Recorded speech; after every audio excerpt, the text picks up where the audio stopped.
Voilà, demain ça ira, on se bat encore et toujours, nos enfants doivent aller à l'école. La route peut être longue, mais il faut toujours et toujours se battre parce que la victoire est au bout du chemin. Celui qui vient, à chaque fois qu'il vient, nous nous revoyons nous-mêmes, on se dit pourquoi on ne l'a pas connu lorsque nous-mêmes nous étions encore enfants et qu'on allait à l'école depuis le jardin d'enfants jusqu'à l'école primaire, jusqu'au collège, jusqu'au lycée, jusqu'à l'université. Parce que si ça avait été ainsi, plusieurs choses auraient été différentes. Aujourd'hui, je serais en Biélorussie, ah oui, quelque part, exactement, ou pas. Et Aladji ne sera pas Aladji au gros ventre. Il sera Aladji, mais il n'y aura pas de gros ventre. Monsieur Marcel Teuilly, à chaque fois que vous venez sur ce plateau-là, c'est beaucoup d'émotions et de joie. Bonne arrivée.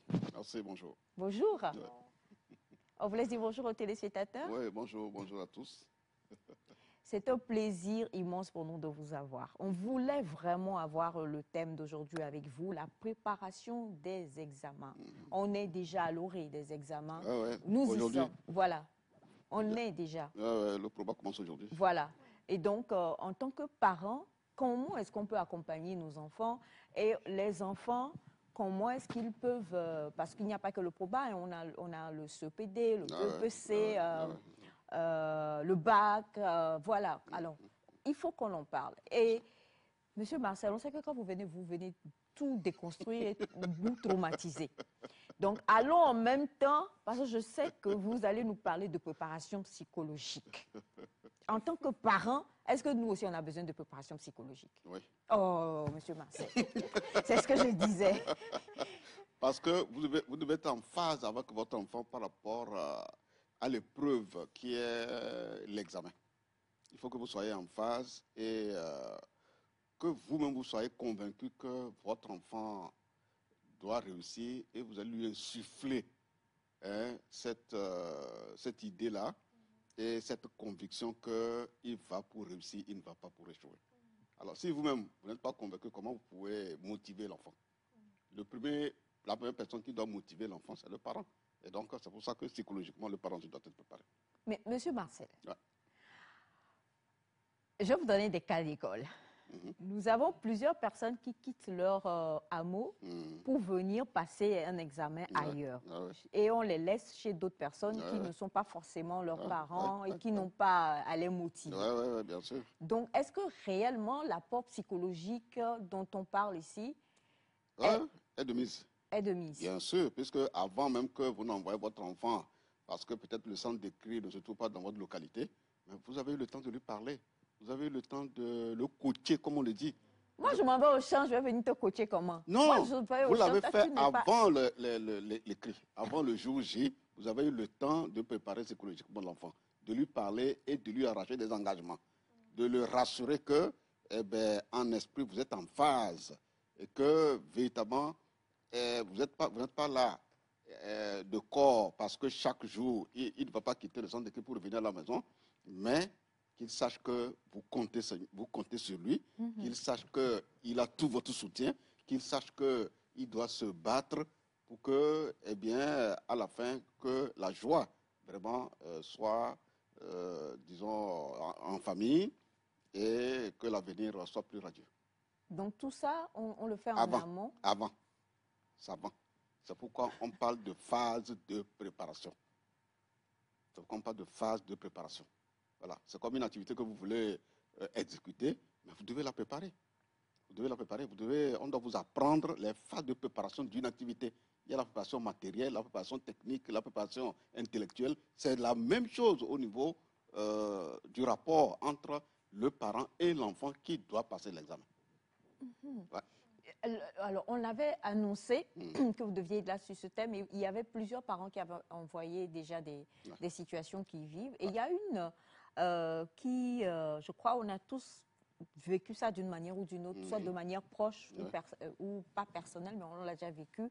Et j'ai eu 3 messages comme ça où on dit l'enfant est allé à l'examen blanc et a échoué. En fait, l'examen blanc, c'est pour tester les points de force et les points de faiblesse de l'enfant pour que le temps qui reste entre l'examen blanc et l'examen officiel, qu'on puisse voir sur quel levier il faut réajuster rapidement permettre à l'enfant d'être au niveau. Donc, on ne peut pas parler d'échec. Quand on Ah parle... bon? Non, non, non. On peut parler d'échec quand on parle d'examen blanc. L'examen blanc, oui, oui. Quoi? Ah, oui, oui, bien sûr. Les gens qui pleurent parce Non. que c'est parce que la dame, Non, elle vous frappez appelle pour ça. parce qu'elle vous voit à l'écran, elle est en train d'appeler, donc je vais parler de votre préoccupation, maman. Ah ouais. Ils sont tous découragés en fait. Oui, en fait, Parce peut-être que quand il y a, avant l'examen blanc, peut-être qu'il y a eu des évaluations où l'enfant a eu de très bonnes moyennes et espérait. Voilà. Maintenant, l'examen blanc, il fallait parler à l'enfant pour qu'il sache que l'examen blanc n'est pas le vrai, mais quel est l'objectif? Il faut expliquer l'objectif visé par l'examen blanc. Vous voyez? Si vous n'expliquez pas l'objectif visé par l'examen blanc, c'est normal que l'enfant, bon, les adolescents et les enfants, ils pensent que en échouant à l'examen blanc, c'est fini pour lui. Il n'y a plus d'espoir. Voilà. Alors que il faut bien lui expliquer que l'examen blanc, c'est pour tester ses capacités dans les matières. Et comme il y a encore quelques jours, peut-être quelques mois entre cet examen blanc et l'examen réel, eh bien, on va rapidement voir où est-ce que, sur quel levier, eh bien, il y a encore des réglages à faire. Vous voyez? Il y a encore des réglages à faire. Donc, c'est là où l'accompagnement psychologique dont on parle là intervient pour expliquer à l'enfant qu'il ne faut pas pleurer.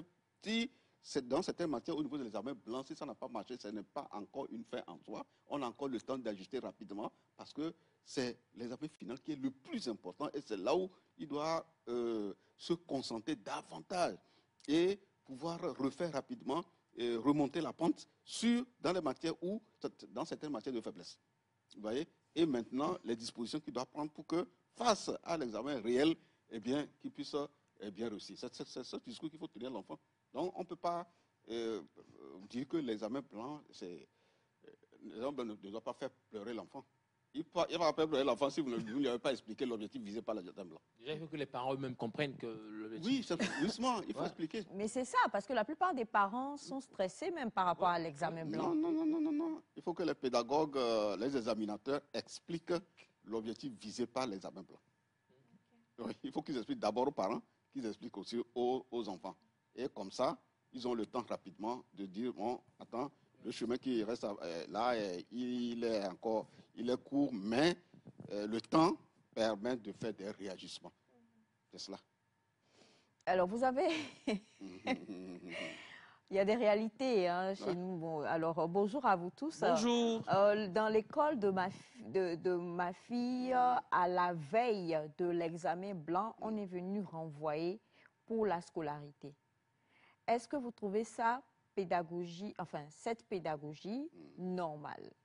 Non, ce n'est pas normal parce que, que quand en tant que chef d'établissement, vous attendez ce moment-là pour mettre l'enfant à la porte, eh bien, psychologiquement, vous avez déstabilisé l'enfant. Et ce n'est pas normal. Ça veut dire que vous devez mettre le dispositif de communication pour demander aux parents de prendre toutes les dispositions. Non, en fait, je crois que c'est pour eux un petit chantage, en fait. Parce que là, le parent est stressé. Et puis tu cours, en fait, pour payer la scolarité. Quelquefois, les chefs d'établissement prennent les dispositions, hein, ils informent les parents, etc. Mais il y a certains parents qui négligent et ils utilisent ce moment-là pour mettre la pression finalement. Mais c'est l'enfant qui est empathique. Malheureusement, ça le problème. Or, on ne doit pas procéder ainsi. C'est pour ça que, peut-être on va en parler, au niveau de la préparation d'une année scolaire, responsabilité des parents dans la préparation d'une année scolaire. Ça, c'est une autre thématique. Pour dire que, par exemple, dès qu'on finit les examens là, la préparation par le parent pour l'année suivante a démarré. Préparation matérielle, préparation financière, surtout les deux. Monsieur Marseille, c'est après les résultats ou après les résultats? Après les résultats, ça veut dire que l'année est bouclée. Oui. Après les résultats, l'année est bouclée. Et donc, la préparation pour l'année suivante a commencé par la préparation matérielle et financière. Donc, au lieu de prendre l'argent pour aller fêter les vacances de l'enfant, il vaut mieux investir ça dans... Une partie au moins. Puisque la fête aussi est importante pour régaler l'enfant. mais ne pas prendre 100% de l'argent pour aller fêter. La fête aussi est Elle est importante. importante, elle est importante, elle fait Bah partie. écoutez, non, non, non, C'est non, non. M. Marcel, l'éducateur par excellence, qui vient de le Non, dire. non, non, non, vous là, non, c'est pas ce genre de choses-là qu'on veut. Alors, Monsieur Marcel, est-ce qu'on dit la préparation psychologique, Ouais. il faut avoir foi Oui, oui. en la réussite, Oui, ne pas de doute d'être parmi les premiers, Ouais. avoir confiance en soi et éviter de remplir sa tête avec des superstitions et des Exact. faussetés, des Exact. mensonges. Ouais. Qu'est-ce que... Oui, vous voyez, quand les enfants passent les examens, surtout les adolescents qui sont entre 4e et terminale, par exemple, d'abord, ils confondent l'examen et le concours. Un examen n'est pas à confondre avec un concours. Oui, oui, le concours, si vous êtes 1000, le critère d'admissibilité pour le concours, c'est le nombre qu'on a déjà arrêté. Oui. Ça, c'est un gros secret, vous nous dites. Donc, les concours, là, il faut déjà savoir. C'est le quand vous nombre allez, qu'on a ok. déjà arrêté pour dire nous voulons 100. Vous pouvez être 35 000 candidats, on veut 100 meilleurs, un point de trait. Vous avez tapé des 18, on s'en fout. Même il faut avoir des écoles, ces écoles-là. On prend les 100 premiers et ça. Le reste là, vous avez la moyenne, mais malheureusement, on ne peut pas vous prendre. Ça, c'est concours. Ah. L'examen, c'est le critère de moyenne. C'est-à-dire qu'on fixe la moyenne, on ne fixe pas le nombre. L'examen, on dit, OK, pour que vous puissiez passer à une classe supérieure, la moyenne d'admissibilité, c'est 10. Si vous êtes 1 million de candidats et vous tous, vous avez 10 et plus, vous tous, vous passez en classe supérieure. Donc, quand vous êtes un élève, ne confondez pas examen et concours. Ça, c'est le premier élément de supervision. Le deuxième élément, c'est d'éviter de dire que les correcteurs, les copies sont tellement nombreuses et ils sont fatigués, ils biffent dans vos copies. Oui, ils biffent aussi. Non, la correction se passe suivant des règles bien précises sous la supervision d'un comité chargé d'examinateurs et autres qui contrôlent tout. Il y a plusieurs phases. Vous voyez, il y a par exemple la phase de désanonymat où on enlève les noms des candidats, on met seulement le numéro. Donc, un examinateur prend la copie, il ne peut pas savoir si c'est son élève, oui ou non. Ah. Il y a plusieurs phases. Donc, tout est bien organisé. Donc, il faut éviter de soupçonner les enseignants, en tout cas les correcteurs, pour dire oui, ils corrigent mal, c'est pour ça que non. Aujourd'hui même, depuis il y a 2-3 ans, dès qu'on finit la correction et on vérifie que les notes sont bien mises sur les copies, dès qu'on fait rentrer ces notes-là dans la base de données, à moins de 2 minutes, on sort les résultats. On ne calcule plus. Oh, hier, comme il n'y avait pas ce logiciel, on calculait. Et là, il y avait probabilité d'erreur. D'où nos réclamations. Voilà. Aujourd'hui, tu réclames, c'est même pas la peine. La machine a déjà. Elle a déjà. Dès qu'on fait rentrer, on clique seulement. Et puis, les résultats sont déjà tombés. C'est pour ça qu'on donne plutôt les résultats maintenant qu'avant. Oui. Vous voyez? C'est ça. Donc, un autre élément de superstition, c'est ça. Et l'autre élément de superstition, c'est que surtout ceux qui sont en classe pour parler à l'université, que les amphis sont vraiment débordés et que, véritablement, c'est pour ça que... Non, ça n'a rien à voir. Ça n'a rien à voir. Vous voyez, moi, j'ai discuté avec un recteur de l'université de Lomé, voilà, et qui m'a dit que quand en Afrique, et particulièrement au Togo, on se dit qu'il y a trop d'étudiants à l'université, lui, il est surpris que le taux d'université est trop faible. En Afrique? Oui, en Afrique, je vous dis. Le problème, c'est qu'il n'y a pas une adéquation entre les ressources pour assurer la qualité et le nombre d'étudiants. C'est ça qui pose en réalité le problème. Donc, les gens, comme ils ne sont pas des analystes des questions éducatives, ils déplacent le problème. Vous voyez? Le souhait, c'est de voir la couche scolarisée 99% doivent passer par l'université parce que plus les gens ont un niveau plus élevé, ils sont plus productifs, plus rentables et ils ont des capacités d'analyse et on peut pas facilement les manipuler. Les manipuler. Waouh! Ah ça, alors, monsieur Marcel, vous avez une question? Oui. Bonjour à vous tous. Bonjour. Je voudrais savoir si c'est bon de se distraire à la veille de l'examen. Exemple, suivre la télé. Fondamental. De se distraire? Oui. Non, mais Ah c'est- non, non, non, non, non, non. non, monsieur Marcel. Permettez- Non. Bénisse. Comment ça, je vous- Non, Permettez- monsieur Marcel. Non. Ok. Non, monsieur Marcel. Je n'ai pas fini d'expliquer. Ok, donc expliquez. Parce que là, De cette Laissez- idée magique et Je n'ai pas géniale. fini d'expliquer. D'accord. Allez-y, monsieur Marcel, que Dieu vous bénisse d'abord. Quand on parle, quand on non, parle de des se distraire la veille de l'examen. Oui, Non, non. Oui. oui, Non. il y a ce qu'on appelle les divertissements sains Voilà. et les divertissements malsains. Merci. Vous voyez, quand on prépare un examen. Maintenant, les divertissements sains, c'est une promenade dans un bois, bon, dans une forêt, juste pour voir la nature, etc.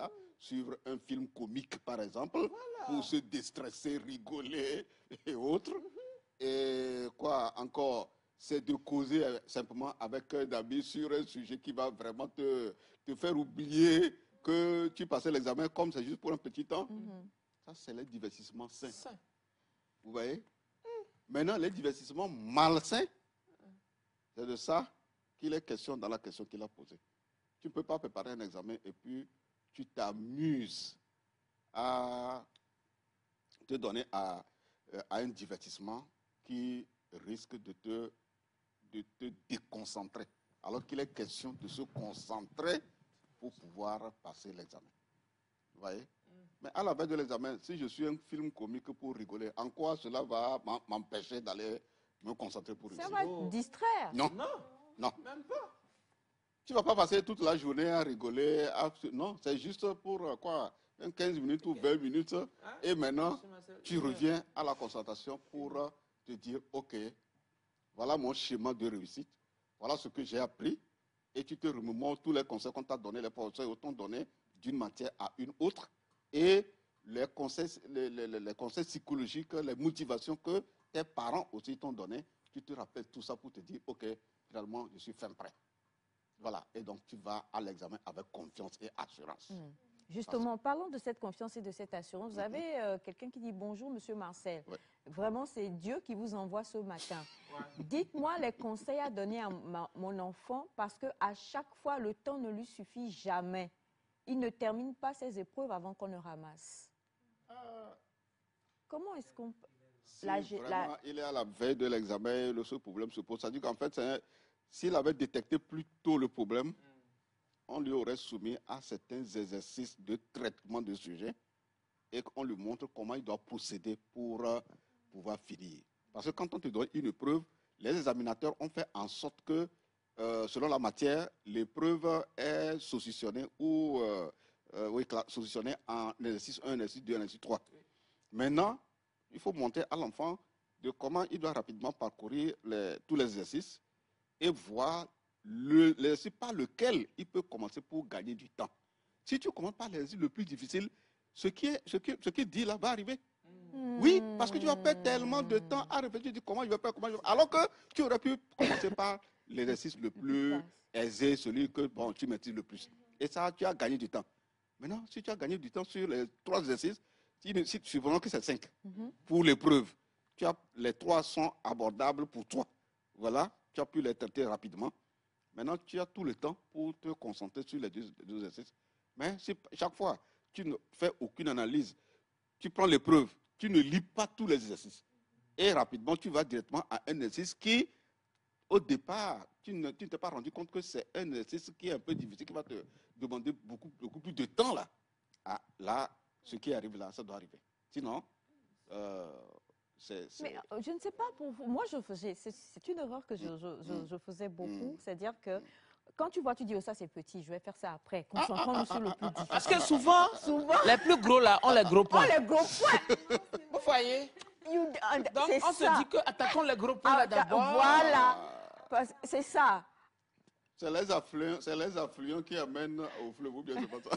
C'est vrai. Commencez par ce qui est facile, c'est le conseil pratique qu'on donne aux candidats. Commencez par ce qui est facile. Et là, tu as perdu rapidement, tu as pris plutôt moins de temps, voilà, pour traiter rapidement ces exercices. Et maintenant, tu pourras, les plus difficiles, qui t'amènent à te remémorer les formules, etc. Ah, c'est ça. Sinon, en composant le preuve, on sait que vous avez votre rythme de traitement, on le connaît. Les examinateurs connaissent. Et c'est pour ça même qu'on vous fait faire des examens blancs. C'est pour ça même qu'on vous fait faire des compositions. Oui, c'est pour vous conditionner. C'est pour vous conditionner. Maintenant, au moment de la correction donc, de ces compositions et autres là, c'est en ce moment que les professeurs ou les enseignants devaient détecter ces cas. Parce qu'un bon enseignant ne doit pas seulement se contenter de traiter juste pour dire, bon, c'est comme ça, il fallait traiter le peu, etc. Oui, ça c'est le premier aspect. Le deuxième aspect, quels sont ceux-là qui n'ont pas pu terminer à temps?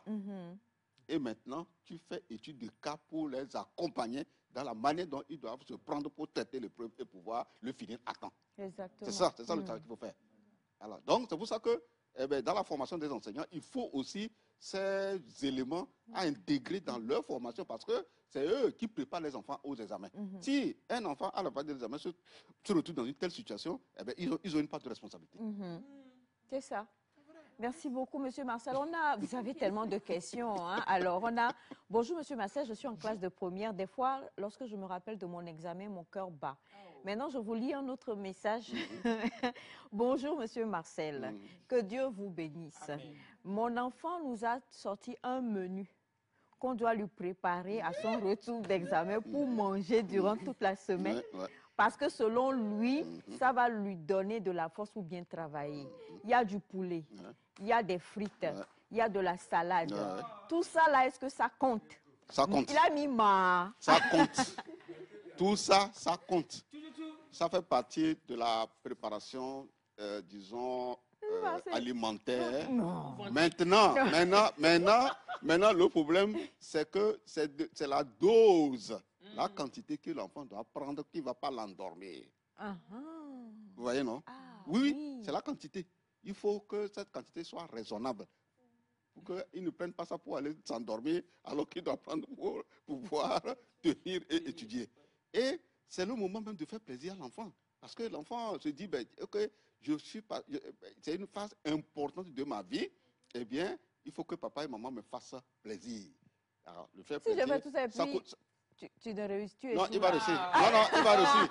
C'est pour ça que l'hypothèse de l'échec a écarté. Écarté totalement. Oui. C'est-à-dire que quand tu as bien préparé ton enfant, eh bien, vous le préparez pas seulement que pour réussir là, ça c'est garanti.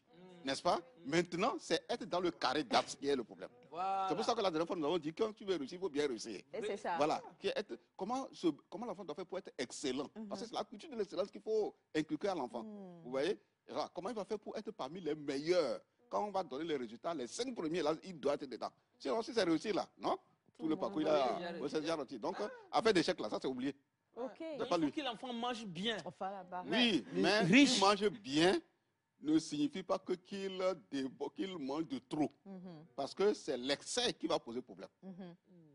Toi-même, si on te fait un bon foufou le soir ou bien à midi, tu exagères. Mais toi-même, si ça ne te donne pas des maux de ventre, tu vas t'endormir tout de suite. Et tout ce que tu as programmé de faire, tu ne peux pas le faire. C'est ça. Mes camarades, le matin, jamais aller avec une diarrhée. Hein. Voilà. Oui. C'est ça. C'est pour ça qu'on avait dit que là, dans la préparation, il ne faut pas changer aussi les habitudes alimentaires. Si tu n'as pas l'habitude de manger ceci et tout de suite tu manges, eh bien, ça risque de te créer des ennuis parce que toi-même, c'est toi qui connais ta santé, c'est toi qui connais tes habitudes alimentaires. Qu'est-ce que tu dois manger? Qu'est-ce que d'habitude tu manges? Ça te crée des problèmes. Toi-même, tu dois le savoir et les parents aussi doivent le savoir. Voilà. Parce que les enfants, par caprice, peuvent demander ce qui peut créer l'ennui. Et c'est aux parents d'être un parent averti. C'est ça. Oui. Comme on parle d'élèves avertis aussi, là, il y a aussi des parents qui doivent être avertis que c'est eux qui doivent connaître la santé de leur enfant. C'est pour ça que c'est très important que chaque parent fasse dès la rentrée déjà, ou même avant la rentrée, dès que l'enfant est né, là, on doit avoir son carnet de santé. Oui. Et quand on dit carnet de santé, là, il faut connaître impérativement le groupe sanguin de l'enfant. Parce qu'en fonction du groupe de sanguin dépend l'alimentation de l'enfant. Tu peux avoir 5 enfants. si chacun, ils ne sont pas du même groupe sanguin, il faut savoir que leur aliment diffère d'un enfant à un autre. Et donc, il y a des aliments qu'ils peuvent manger, de façon, c'est des aliments communs, mais d'autres aliments spécifiques, tu ne dois pas leur administrer, sinon ils vont tomber malades.